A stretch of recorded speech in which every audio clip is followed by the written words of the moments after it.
Hello, and welcome to Right to Be Wrong, the show that revives the art of conversation, accommodating varied views on sports, culture, politics, world events, and every topic under the sun.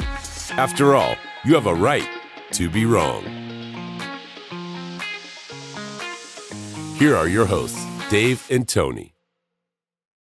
Tone, we're going to have a very serious conversation this time. I mean, we always do, but this one's a little bit more serious. So I think before we start, because we're going to discuss the rise of the sovereign citizen, I think one of the things I'd like to do is give thanks to our police force around Australia, around the world.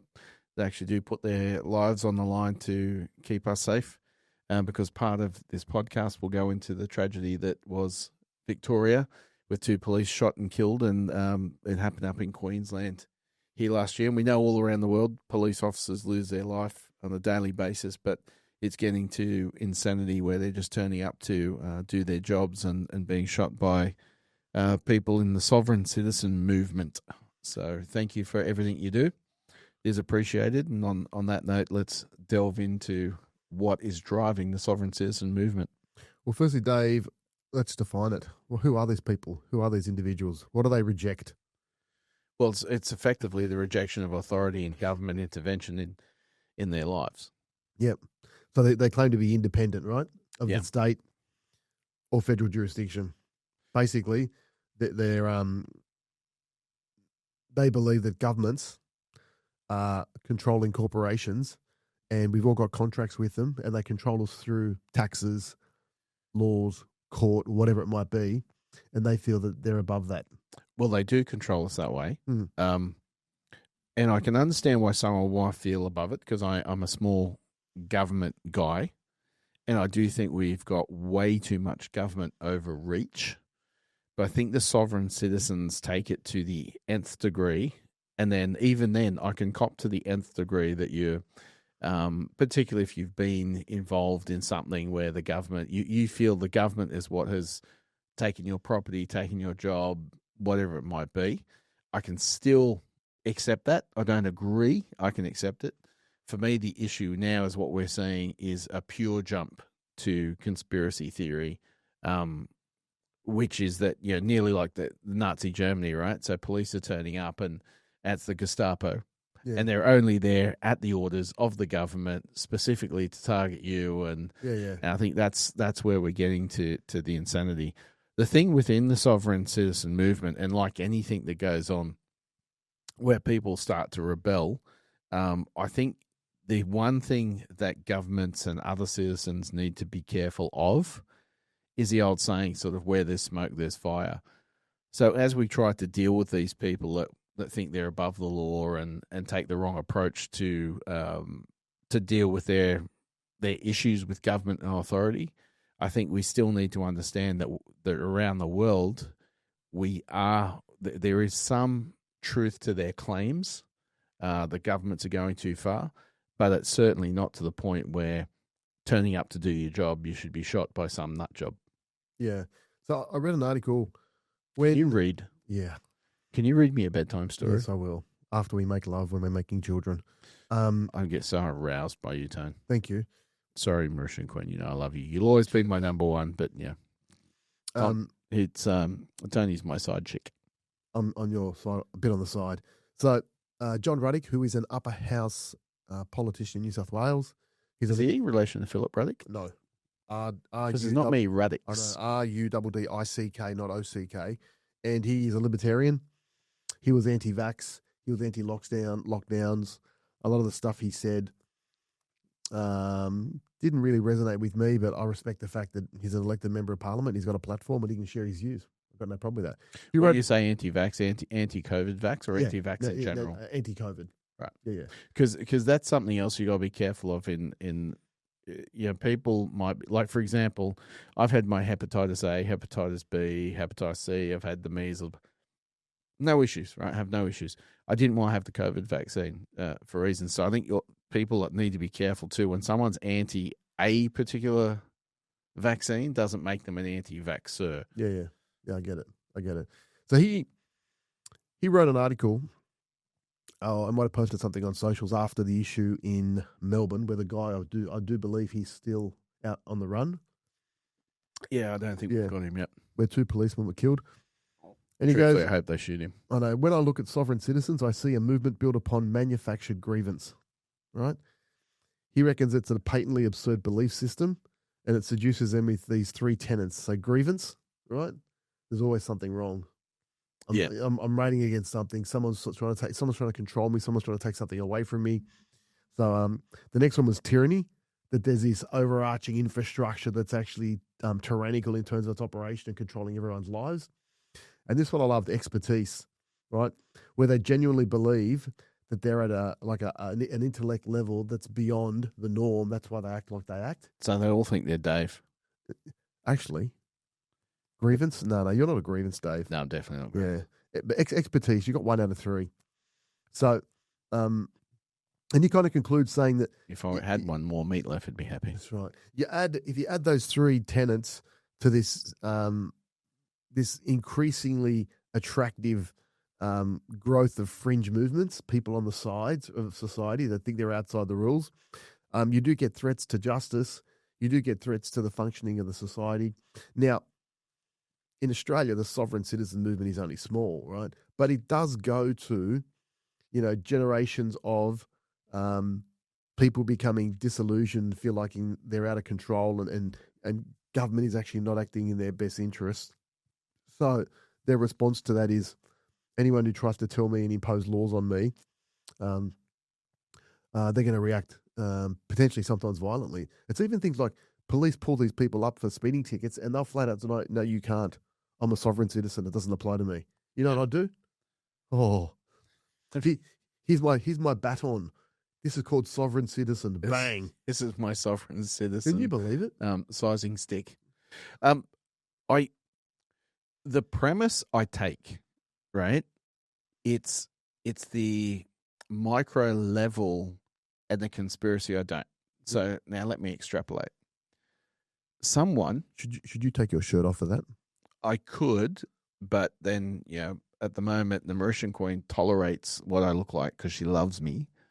I don't think our subscribers and listeners love me enough, Tone. I just like the idea of you extrapolating in the nude. I could, and actually there'd be 2 types of extrapolation going on at the same time. Wonderful. So someone in the colony that was the US said, you know what? I'm sick of this. I'm sick of the British thinking they have authority over us. I'm sick of them thinking they can tax me. I don't belong under their rule. I don't like it. I've had enough, right? Someone first says it. And then everyone else goes, America, fuck yeah. Freedom is the only exactly. way. So then they turn around and there's a movement, and then there's it gets large enough that it's a revolution. So this is how these movements start. Now the difference is, and I'm nowhere near an American War of Independence expert, but to the best of my knowledge, it wasn't individuals just running around going, law doesn't apply to me, and I'll just shoot anyone that does. It's that I have an issue with the rules. I think as a collective, because it's impacting all of us, I think we should do something about it, and they go through the process of dialogue before it gets to the point of armed rebellion. These people are at the point where it's like, I think one of the key things you said is that it is just simply them. I am above everything. I'm oppressed. Yes, there's genuine grievance in the narrative, which is the government's overstepping, the government's doing too much, these people don't give a shit about me, they don't care about themselves. Tick, tick, tick, tick, tick. And then they fall over and it goes, it's only happening to me. That's right. It's only me. They're surveilling just me. Yep. And that's where it's like, you've jumped the shark there. Yep.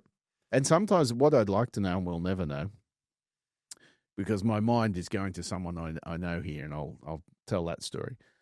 I'd like to know how many of these people that get to that point are recreational drug users or heavy drug users.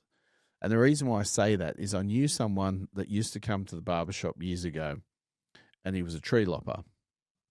And by tree lopper, he wasn't just doing it himself. He had like 20, 30 people making a fortune. And he loved smoking dope. And this guy did it every time he'd go home from work. That was his recreation on the weekend. And over the years, you saw the drug-induced psychosis get to him where he'd sit in the chair and he'd be so looking around and he's like, Dave, it's just so hard. You know, I come up and they've got all the cameras up and the lights and they're just watching me everywhere. Everywhere I go, I can't get away from it. And so I want to know how much these people already have the conspiratorial beliefs to the extreme, and then a drug-induced psychosis that overlays on top, and then you get a situation that the police are turning up to do their job, and you're shooting them. And by the way, from what I understand, the reason why there was 10 of them turning up, they were turning up for alleged historical sexual abuse, because you don't tend to get 10 police turn up to your house. Even when people get the police get a false claim and they've just got to check things, they'll send, one car, 2 people. So the fact 10 were turning up, he was clearly on the radar. Yeah, absolutely. So Dave, you did touch on the US, the origin of it, tied to tax protest movements. So basically, that was when, that might have started when. Getting close to your mic there, Tone. Sorry, that might have started, Make Dave, love to it. when they punted the UK out, right? They were probably arguing about the share of their revenue. But as you said, that was built on a collective. I want to know where these people come from. Where do they get? But I actually think they've always been there. They've always been there in smaller numbers potentially, who are just anti everything. They've got a grievance about everything, and it's someone else's fault. So it must be government. But now it just seems a bit more visible. Maybe social media plays into that. Well, they can be connected, right? Because 50 years ago, if that was your belief and you're talking to people around you and most people are going, you're nuts, that was it. But now you can connect to an online community of people that might be in the US, in the UK, Azerbaijan, Saudi Arabia, the interconnectedness in the digital world. That's probably making it more prevalent because people are finding other like-minded people like them. Yeah, and in the US, they actually designated as domestic terrorists because of the threat of potential violence, which makes sense. So to me, I would have respect for the sovereign citizen movement if this is how it went. Go on. They hold those beliefs. They say, there's too much government, there's this, that, and the other. I feel I'm being persecuted. And particularly in today's world where you are interconnected via social media and other ways, you found 100,000 people around the world just like you, and you all said, let's all chip in and buy our own island that's in international waters or something, that's go and buy our own place, and let's make our own government-free state, and we'll live on fish and berries or whatever we can produce ourselves, build ourselves. I'd go, you know what, I respect that. But the fact that you don't want to do anything like that, it's just that you want to overthrow the government, and your way of overthrowing the government is shooting 2 police that have turned up to your property to do their job. I can't have any respect for your movement. Yeah. It's just, there's nothing you're doing that I can disagree with your position, but agree with the manner in which you're producing your argument or you're executing your life based on your beliefs. So what about, Dave? Why is it? Do we agree it's growing? It probably is. Go on. But I wouldn't say it's necessarily, and again, this is not something I have data on. I'd say, again, getting back to that whole interconnectedness. So what we're seeing is they're finding their community and they're finding their voice. And in a period of tumult around the world where, like, the UK's in a mess, people had enough of what the Democrats were selling in the US. Oh, hang on, let me rephrase that. People in the US had enough of what both sides of the aisle were selling and went for something completely new. And we've really, as I said, we've got it here because neither party is romping away with the primary vote. I would suggest there's a lot of stuff that people could attribute to the sovereign citizen movement, but it's not the sovereign citizen movement. It's just saying too much government, and what government we have, you're not representing the will of the people, you're ignoring the will of the people, and you're doing what you want. In fact, to me, there's an element of some of the things that are going on. They'll use Keir Starmer as probably the most clear example for me. in my lifetime in Western society, I can't think of any leader that I've seen that I would say has acted in a manner that would even go close to the word treasonous, right? I know some people throw it out loosely, but in my lifetime, I haven't seen it. Keir Starmer unequivocally is aware of what is going on in this country. He is unequivocally aware of, I think, 90 polls in a row that they're nowhere. He's been in pubs that people are telling him to get out of there, but he knows what's going on, and he is openly refusing the will of people and doing the complete opposite and trying to do a whole bunch of sneaky things that I would nearly say it's the first time I'm seeing treason. He's betraying his country when he knows that's not what they want. So in that regard, I think there's a lot going on that people go, well, is that sovereign citizen movement? It's like, no, that's people speaking up the will of the people. The sovereign citizen movement has some through line, but it's not the sovereign citizen movement, and it's not necessarily growing along those lines. Yep. So there's this level, and we've spoken about this a couple of times, Dave, recently, the distrust in institutions. Yeah. Right, and that kind of feeds into this sovereign citizen movement. Also, in times of financial stress, when the economy is under pressure, these sovereign citizens refusing to pay taxes, for example, right, or refusing to be part of society, that pressure, that perceived pressure of them just getting on with their life, leads them down these little rabbit holes. And then you've got social media that amplifies and puts like-minded people in their feed. Right? Yeah, and I think the key is what you just said, is that in tough financial times, because that's what's produced everything. The Bolsheviks, it was tough financial times, and Bolshevik just means, in Russian, it just means majority. And the irony is they weren't the majority, but they thought by calling themselves the Bolsheviks, it would actually give it gravitas, and people would think the majority of people were on board with what they were doing. And that's I want to call you the Bolshevik of this podcast. The Bolshevik? You're the majority. I am, but are you talking about because I'm fatter than you? No. Are you fat shaming me? No. Am I allowed to fat shame myself? Is that still fat shaming? Can I tell you a funny story? If I tell myself I'm a fat middle-aged guy? You can fat shame yourself. Okay. Can we just pivot quickly? Only if you take me on the journey. It's going to be a weave. Once you're finished, will we circle back? We're going to circle back. All right. So, on social media, you might have seen there were these conjoined twins in the US that have been getting a bit of social media. And they refer to themselves as they, them, because there's two of them, right? That's the one time there's a genuine they, them. But then this guy, middle-aged guy who was fat, wearing a dress, he said that they've misappropriated that term. Oh, my God. Right? And he had a go at them.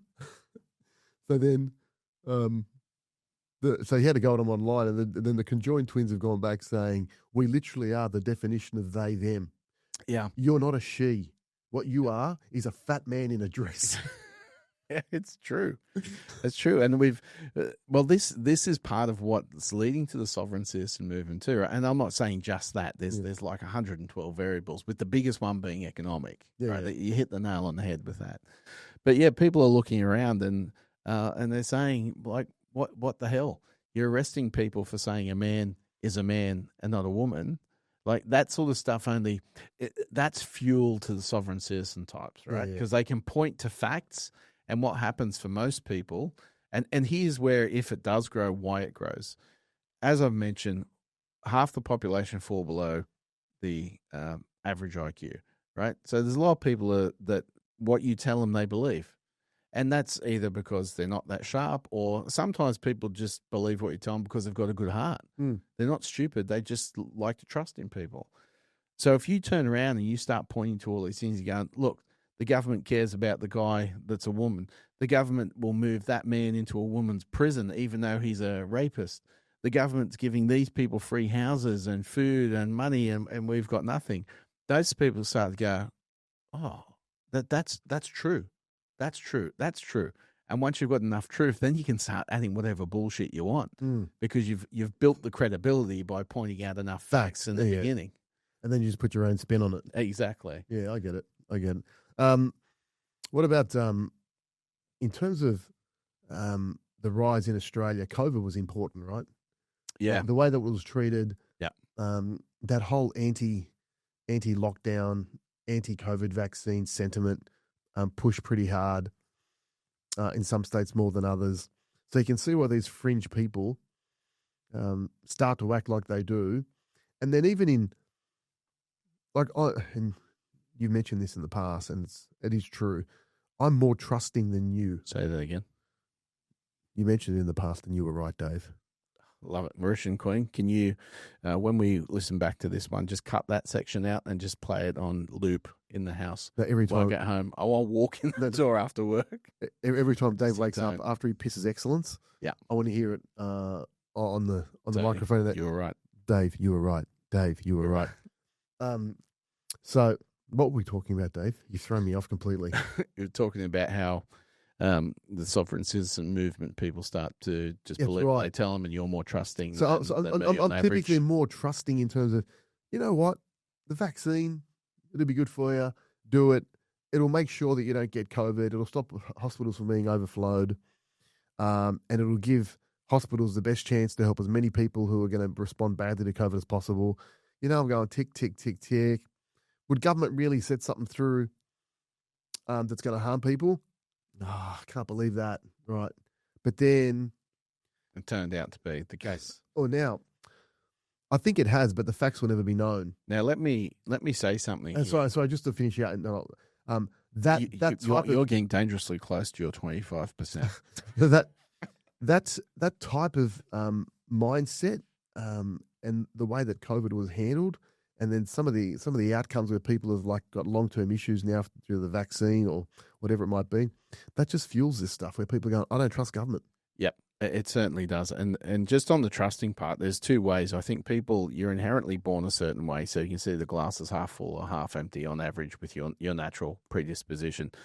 Mine is not that. When I was younger, and the Mauritian Queen's always asking me to go back to this, I was a much nicer person.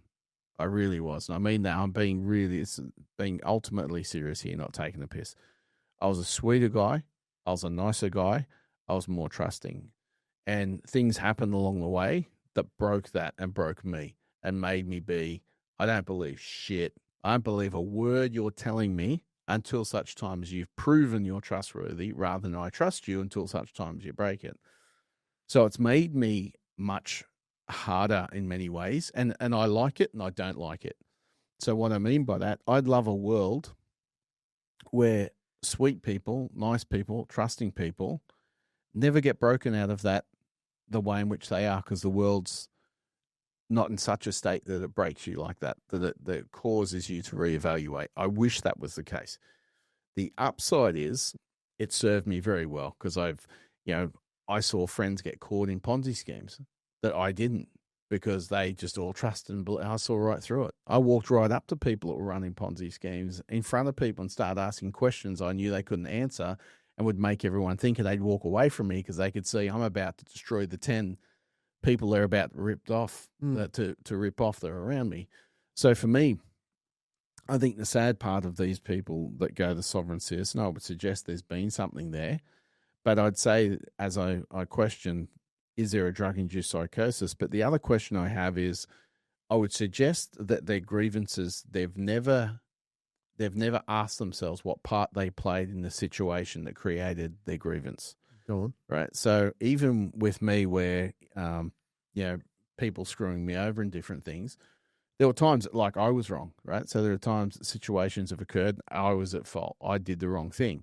But there are times where it wasn't me, and you say to yourself, we'll use an example, right? You say, I got in a fight at 3 a.m. outside the club.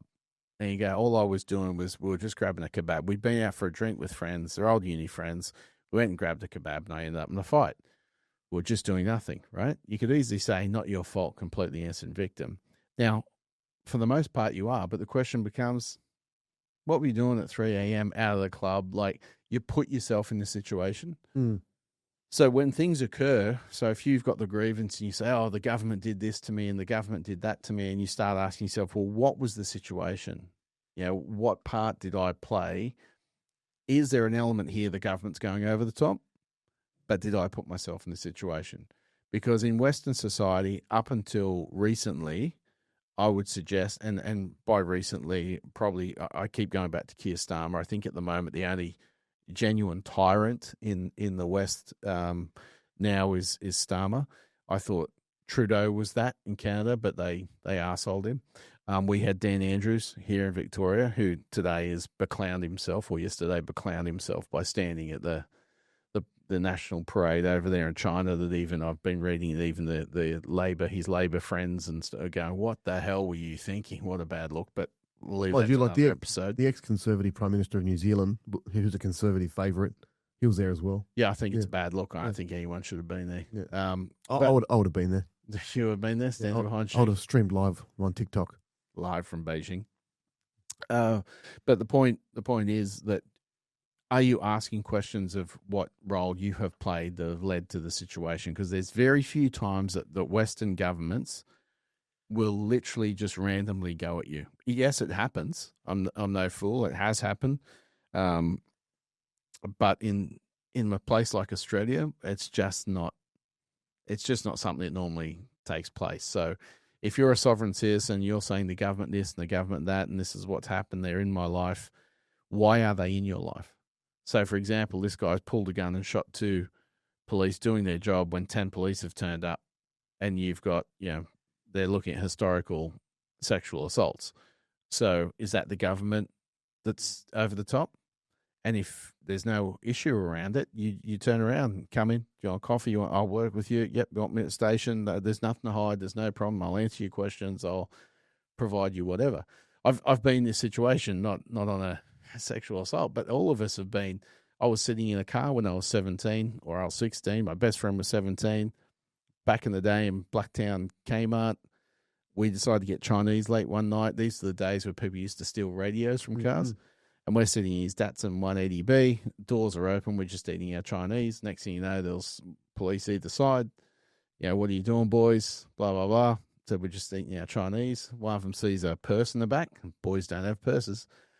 Whose purse is that? And it turned out his girlfriend left the purse. I said, his girlfriend. He says, can you pass it to him? He passes it. I pass it to him. He says, well, if it's his girlfriend, where does she live? And I happen to know the address. Said, boys, it's probably not the right place to be sitting eating your Chinese meal because it looks like you're still in the car. Now, we could, fuck you, get fucked. And what problem were created? And then do we turn and go, the government, they're after me, the cops are into me.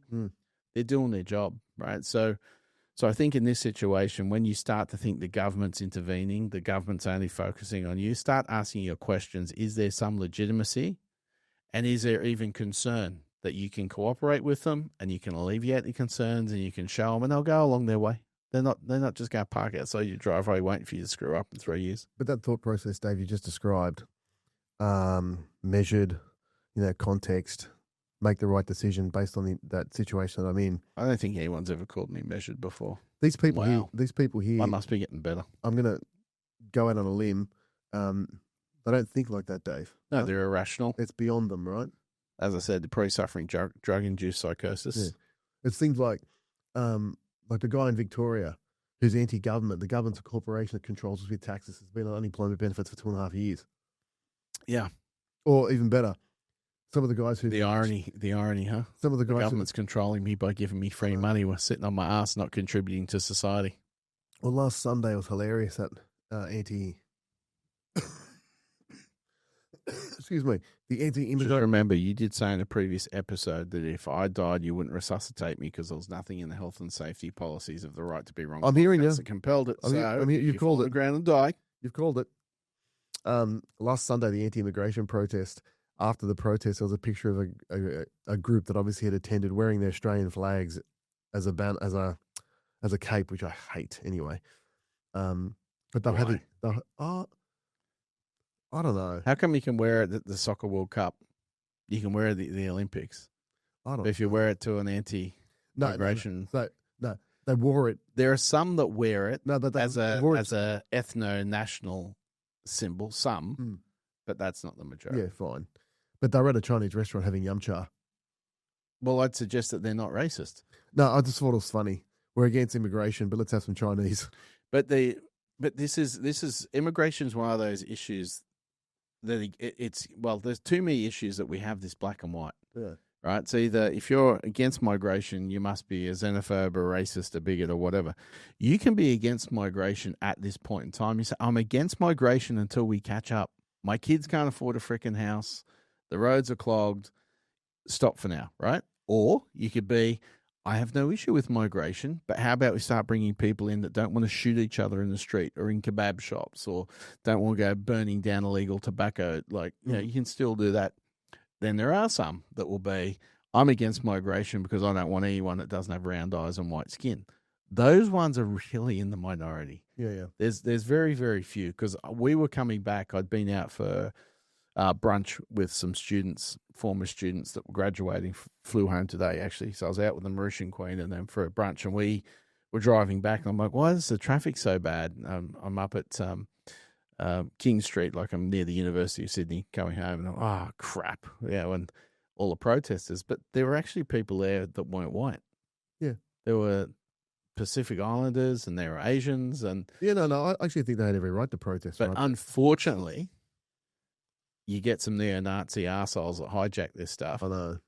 And, to me, if ever a crowd should turn on someone and beat them, it's when you're protesting something legitimately, you turn around and there's fuck knuckle that thinks, Zig Heil. Yeah.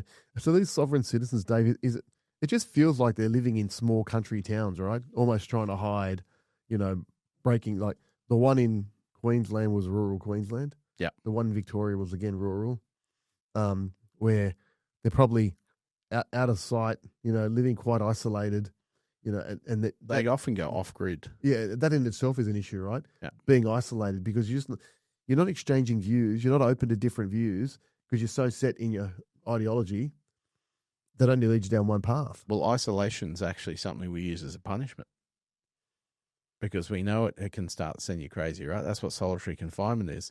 Now, I know these ones weren't solitary, but you don't have to extrapolate too far if you're talking about only you and your wife, which was the Queensland one, I think, and then the other, it might be you, your wife, and the kids. Like if you start to isolate yourself to a very small circle, it's going to have it can have the same impact as solitary confinement to a prisoner, which is, as I said, you start to impose a self-punishment. I just don't think the numbers are big enough in this space, Dave, for them to actually have any meaningful. No, I don't think so at all. But they could align themselves politically, because even their approach, Dave, is because for me it's anti-law, anti the rules of the land, anti the concept of government. They're actually anti-democracy.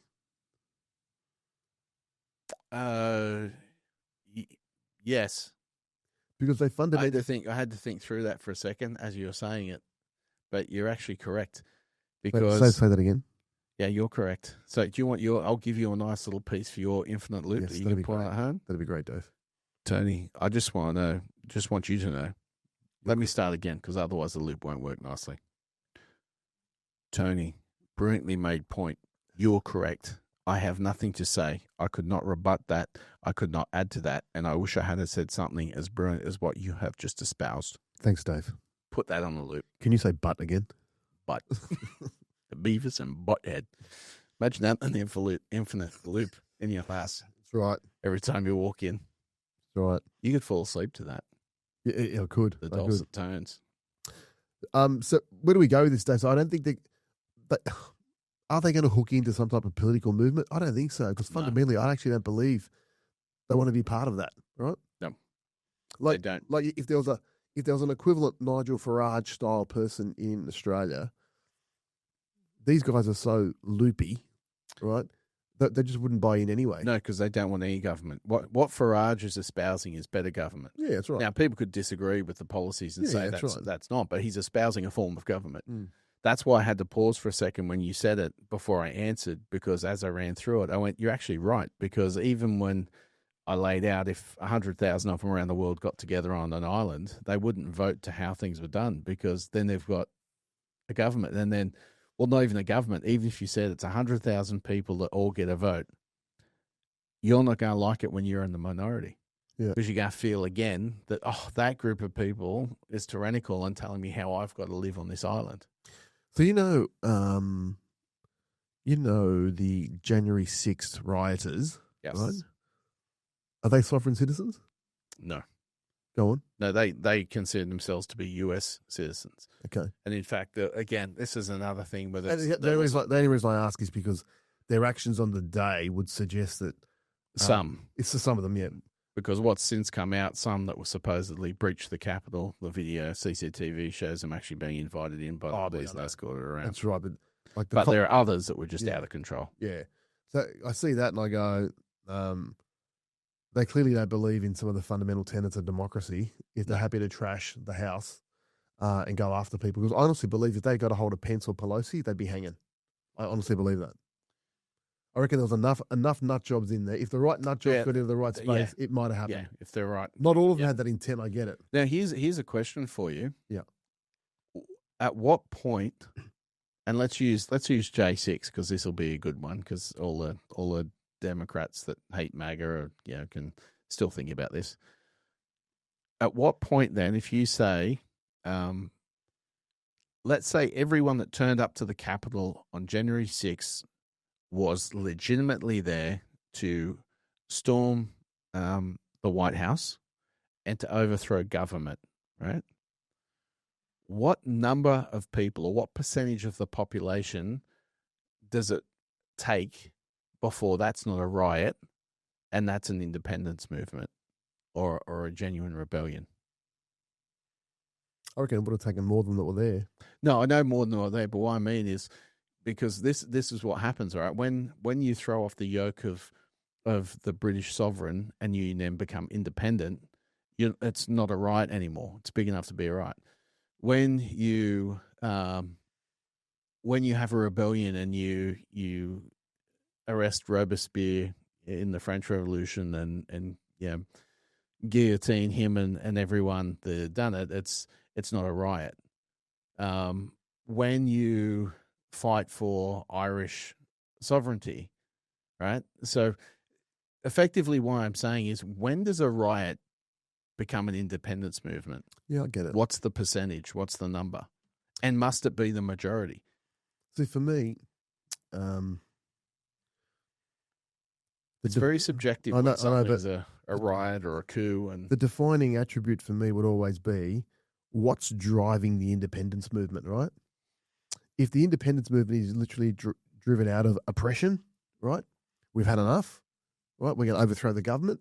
We're going to install the people. We're going to install a new government because we've had dodgy elections, blah blah blah, and there's a big movement behind it. Fine. And what if it's not oppression?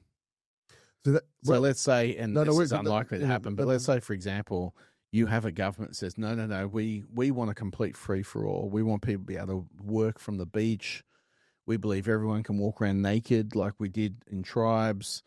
They're giving you total freedom, right, in their view. Yep. And you have people that go, no, that's too much freedom. We need laws, we need regulations, we need some semblance of civility, and you overthrow the government, right? So it doesn't have to be oppression. But what's the percentage of people that you then accept? It's not nut jobs, it's not a riot, it's not a coup. Like, where's the number? You go, no, that's the will of the people. Is it on a democratic basis? Do you need just over 50%? No. I don't think so. I think you need more. Do you think so? Yeah. Do you think more than 50% of people the only reason being were rebelling against the British? Overthrowing governments, right, is not something you'd want to encourage, right? No, it's not. But what I mean is, what I'm getting to is this very subjective nature of when something is like, those nut jobs that rioted, and when it's like, oh man, look at those freedom fighters. Yeah. Because it's, all these movements started much smaller. Yeah. Much, much smaller. And as I've mentioned, the Bolsheviks were never the majority, right? And a lot of people don't know there was an actual civil war. So it wasn't just that the Bolsheviks overthrew the Tsar and killed Nicholas and his family. It was that there were White Russians, which is a nice drink. The White Russians were fighting the Red Russians that were the communists. And so the Bolsheviks, even though they were called the majority, were never the majority. And I'd love to get someone on that's an expert in the US War of Independence and find out, was it a movement that was based on the majority of the colony? So, Yeah, it's But really, there must have been some coordination, Dave, right? It wasn't just the people in Boston throwing without doubt, because throwing the tea back into the ocean, right, and telling the British, the Red Jackets to go and F themselves. Yeah. There must have been a level of coordination across. but there's no resuscitation. Yeah, I know. You set the standard. So there must Maybe have been. we should update our health and safety policy. I know, if we go back to January 6th, like I wouldn't call that an independence movement. I just call that a group of disgruntled people. Definitely not an independence movement. But it's only a thought experiment as to what's the number become before your narrative is completely different. Yeah. Well, what do you think? Should be less than 50? I think a significant minority. Like 40? Yeah, as an arbitrary number, I'd suggest once you've got 40% of people are at the point, because I would argue that if you've got 40% of the people that are so dissatisfied, they're willing to work together on a plan to overthrow a government by force or otherwise. There's a lot of people in the 60% Who just join? They're unhappy, but they just Can't be asked. Yeah. Yeah, I get it. So I'd suggest that what happens is once you're getting a large minority in the movement, I would argue the majority of people are unhappy. Yeah, I get it. But it's an interesting thing to think about, right, though, isn't it? Because the other thing with democracy is democracy doesn't mean things are right. Because if David Duke, you know who David Duke is? He used to be in the Ku Klux Klan. Yeah, I get it. Yeah. So if a David Duke, for example, who I think has since renounced and thinks that, what was I thinking? But I'm not sure on that. I think I saw something like that today. Yeah. Yeah. But anyway, if he said it's time to revive the Klan, right? And 51% of the US went, yep, we want the Klan, and we want a Klansman as the president, and they get the votes, that's what you get. Democracy isn't the moral right. No. Democracy is the majority. Yeah, but democracy is a process. Yeah. Right? And as long as you feel like people are adhering to the principles and the rules of democracy in whatever jurisdiction, you get the result that you get. Correct. Like Donald Trump was elected in 2016, full stop. And actually, as a just thinking through on the sovereign citizen, and this is, I don't respect the ones that just go shooting police or shooting anyone else for that matter. I would probably respect their movement, as I say, if they're living off grid, so they work, they buy their land legitimately. They were living off grid and taking no money from the government. I could see their position. But I don't see how that'd work, because then you'd have land taxes and things you've got to give to the government. Because effectively what you've got to buy is well, if you've bought private property, but yeah, that was once Crown land. No, I can't see any way around it. You'd literally have to find terra nullius. Yeah. Legitimate terra nullius. You'd have to find land that no one owned and was in an inchoate state, and no nation had claim, or no person had claim over it, and go there and live your life on fish and berries. That would be the only way I could say I could respect your sovereign citizen. But when you're a sovereign citizen and you drive on the roads paid for by the taxes of the citizens, and you use the hospitals, and you know what I mean? Like, they get cruel. Then you're not living Are they your beliefs. They're flashing their Medicare card. Yes. Yeah. Yeah, so you're a sovereign citizen until such time as you need something. That's what I mean. That's what's a citizen. It's a bit shallow, right? It's very, very it's a bit hollow. But to the earlier point, I think they do undermine democracy because everything's about chaos, right? There's a level of chaos. No, I'm not part of that. Rules don't apply to me. But to the point you just made now, when they need government, they're more than happy to have a handout, which for me makes this performative, right? It's look at me. I'm a sovereign citizen. Look at my Insta page. Until some fuckwit goes too far, who's a bit loopy because he could be on drugs, right? And takes out 2 innocent coppers. Yep. It's and that's what I worry about too when these things take place is the overcorrection of authorities too. Go on. That what starts to happen is police turn up to someone's house because there's been some claim of a disturbance, right? So they're just checking. There's nothing serious. They're just doing their job. But now because you turn up to a house, knock on the door, you just don't know. So you come in with guns drawn. Mm. And I don't know the details of this. I don't know whether they were sniped at from a distance or which I would suggest, because otherwise, if they were close enough, you'd think the other cops would have tasered, shot him, tackled him. So it sounds like he was far enough away to have a run on them and go. But I don't want to see us get to the point where police are in a position that they need to have their guns drawn at every car stop, their guns drawn at a knock at the door. Yeah, that becomes the US, doesn't it? Yeah, where I'd like to think for the most part, Australian police deal with things pretty well, the way in which they approach people. And sometimes we've seen this even when people are going nuts on the street, with the exception of if they've got a knife or a weapon, when you're ranting, raising their voice crazy, threatening people. For the most part, our police approach them pretty well and try and talk them down. That's not a shoot first, ask questions later approach. So I hope that maintains. We don't go down the path of for their own protection, having to go in with guns blazing. Right, Dave, let's go a bit of pros and cons. Sovereign citizens are a symptom, not a disease, not the disease. They're reacting to governments that feel unaccountable and overreaching. I agree, but I don't agree it's the way in which you deal with it. Okay. As cynical as I am, I still like to believe that our ballot box allows you Have a voice. Yes. And as I say, you might not get it this time. You might have to wait 2, 3, 4 elections. But we've never had any dictator that's just been in power forever. Eventually, others will come around to whatever it is you're seeing, or you might have other intersected, aligned values, and they'll be moved along. And on the con side, these sovereign citizens, they're not engaging. So they're not part of any reform. No. Right? They probably don't even vote. Yeah, exactly. Right? So therefore, what they say, if you're not part of the solution, you're part of the problem. Therefore, it's just chaos for them. Well, there is a bit of a rise of a nihilistic approach to life.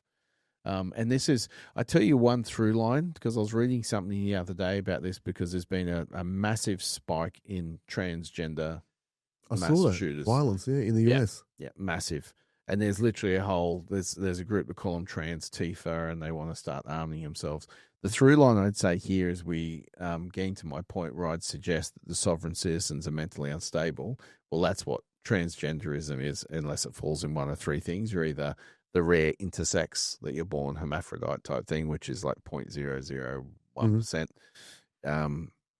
autogynephilia, which is that you get off on the cross-dressing, and that's not really transgenderism, that's cross-dressing and a sexual kink. There is research suggesting a lot of these people that are now claiming to be transgender suffer from autism. They're on the spectrum, and genuinely, not self-proclaimed. But that's where the bulk of them reside, in that area, which is a mental health problem. And this is the through line I see with the sovereign citizens, is going out and just randomly shooting someone that you don't know for no reason. And that's what the police are. You didn't know the officer. It's no particular reason. You've justified in your head. That would be where I'm seeing the similar rise in the transgender stuff in the US, is the same as the sovereign citizen. It's funny, Dave, because like the US obviously has got some issues that play out in the US society that make these shootings much more likely to happen, right? Yeah. I can go home. I can open up my cupboard. Oh, look, I've got 12 AK-47s to pick from. Oh, someone misappropriated my pronoun today. So my solution to the problem is to execute them and others. For me, one of the things that I think with the US when these things happen is it always goes to a whole Second Amendment argument. Thoughts and prayers, Dave. Which is thoughts and prayers, which is a conversation to have. But I always say, why is the conversation never about what's happening in our culture that our kids, because for the most part they're sub 25, so at our age are all kids, that they think this is the solution to the problem. Because it's I know an AK-47 or an AR-15 or whatever does a lot more damage easier. But at the end of the day, we've seen people get in trucks and drive through markets, get in cars and drive, they're stabbed. So there's a conversation to have around Second Amendment, but there's a deeper conversation to have around the culture and the sickness of the culture and what drives people to choose that as the option. And there's all sorts of research on everything from, is it the psychotropic drugs and the medication for ADD, which is it cultural, like less of an issue here, right?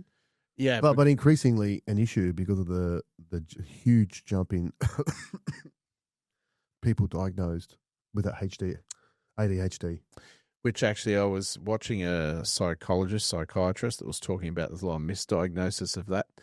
A lot of it really is just let the boy run around and burn off his energy. Yeah. It's just being a boy. But people don't want to do hard yards anymore with raising kids or dealing with kids in the classroom. So every solution to a lot of energy is medicate for alleged ADHD. Oh, everything's a label, Dave. Everything is a label. I said, Well, that's the I've what mentioned we've this before. created. I've told my boys, if one of you don't make the gifted and talented class at school, you're up for adoption. See, this is where I think you make the mistake. Come on. Because if you adopt him out, you can't harvest his organs, so you're not going to get the financial benefit, even though you've got the sunk costs of raising him to the age at which you've had enough of him because he's failed to be gifted. I'm hearing you. Yeah. So, no, organ harvesting is always the first option. Gifted and talented. Okay, let's finish up on a quick chat, a quick weave pivot. Talk to me about what's going on in the White House. Is Donnie? In which regard? Okay. There's a lot. Are we talking foreign policy? No, Are we no. talking economic policy? I saw South Park. Did you see the latest one? I haven't, but I love South Park. So Donnie gets off the plane and he's been on an overseas trip with the Dark Angel, Satan. I love it. And one of the reporters asked, Mr. President, are you fucking the Dark Angel? I'm not fucking the Dark Angel. The Dark Angel, Satan's there going, we are just friends. We are just friends. Actually, let's run through this. Sure. Border, no one talks about anymore. Yeah. Closed, secure. Done. Now, if that had been a Democratic president, would everyone be celebrating that as a success? I think he's done well there. Yeah. Done very well. NATO, everyone's admitted that they've got to start spending their agreed thing. There's no dispute anymore. That's reducing the US expense to secure other people's sovereignty. Yep. If that had been a Democratic president, would everyone say good job? Well done. I think that's a big win. I think there's been some, and I'm not as deep into this, but from sources that I can see reliable, have said he did pick up the phone when it came to Thailand and Cambodia, and sort of don't start.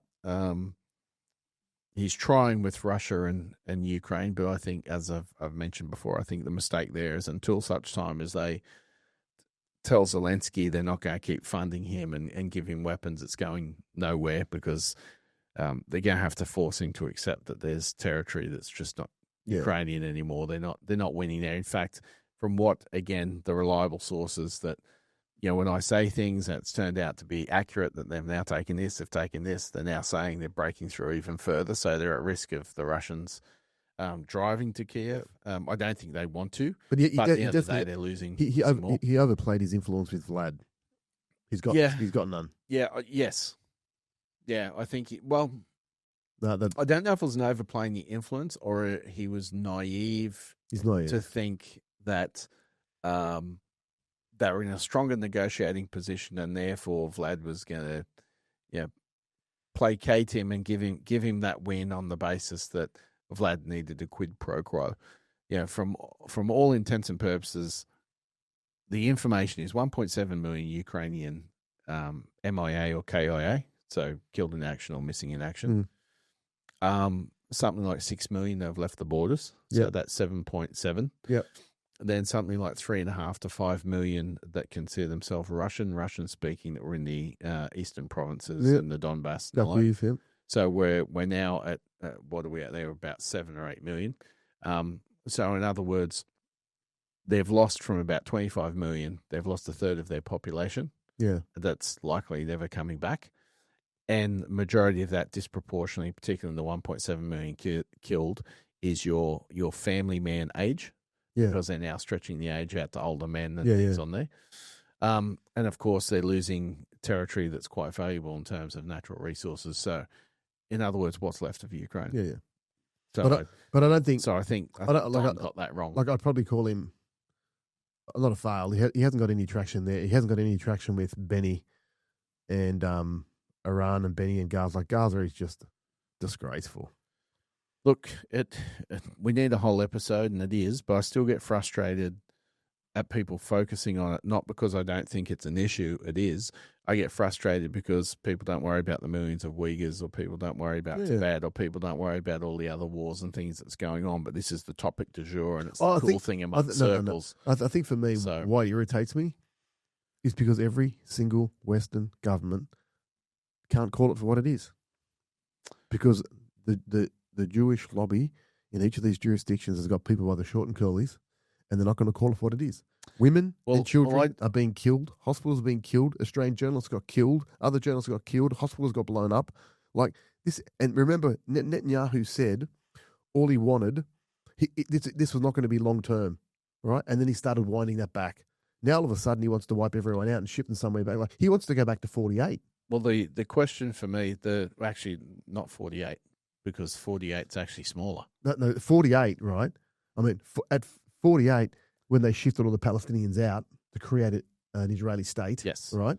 And it's grown since then, right? But to me now you're onto the criticism, right? Because the term genocide's been thrown around. It's not quite true. Yes, there are some issues there, but there's been, like, people don't want to leave Gaza. People don't want to give up Hamas, right? There are still some issues there that at the end of the day, people shouldn't forget how it started, how long it's been going, that these people could turn around and go, yep, they're hiding there, the missiles are there, and Hamas, I'm saying, I had a kebab today, Hamas,